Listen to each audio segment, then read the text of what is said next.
It's another Tuesday. The basics really have stayed about the same.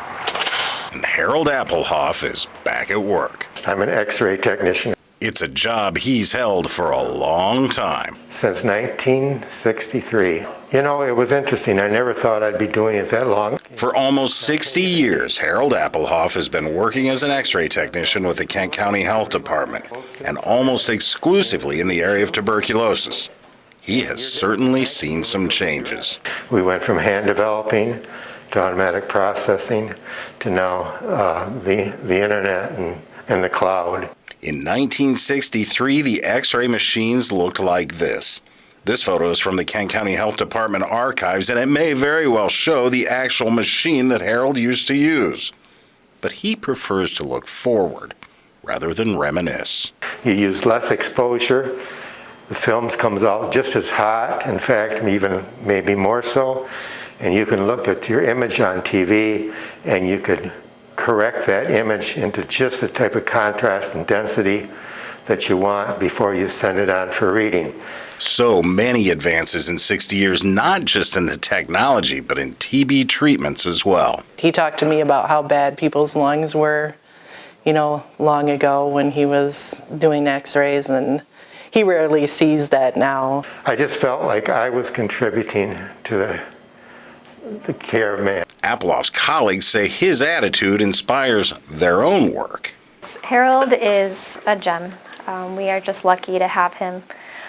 He comes to work with a smile every day. He brings cheer to his work. He sees people when they're stressed, when they're anxious, coming into our TB clinic, and just his cheer, I'm sure, puts them at ease. I don't think there are that many people that are that dedicated. Yeah, he's a character. Okay, well, thank you. You're welcome. She's so good to me. She does it all. He just is an all-around good guy. He's always got something to say, share stuff, make you laugh. He's just always cheerful, always happy, always makes you laugh. He's got that little sarcastic sense of humor. Oh, I know. He's a joy to work with. He retired from Kent County once before, but that was 23 years ago, and somehow it didn't quite stick.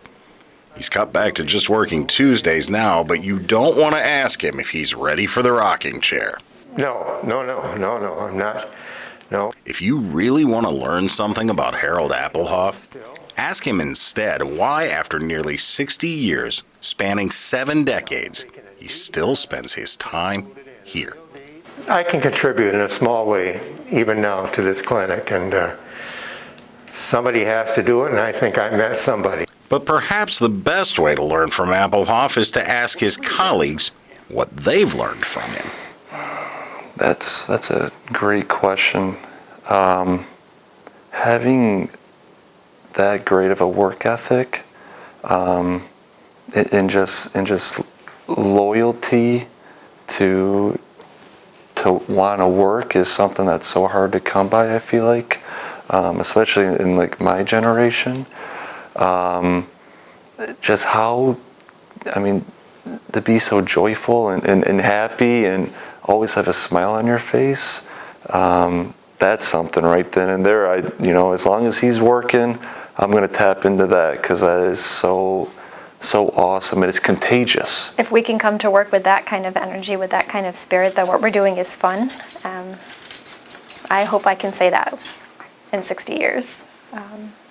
And have that same energy and the same ability just to lighten the room around me, to bring joy to others in that same way. It's infectious. A lot about dedication, a lot about just serving. He does so well with all the populations that we see in the TB clinic. It's just amazing to me. His kindness and the way he treats people. And of course, his work ethic. Can't forget that. If you can leave the day and know that you've really helped somebody and that you've done the best you could, and you produce something worthwhile, to me that's about as rewarding as I can get. And as another Tuesday draws to a close. All right. Well, I'm headed home. We'll see you later. Okay. See you next week. And Harold Applehof heads home. You can plan on him being right here for many more Tuesdays to come. I got it. See you later.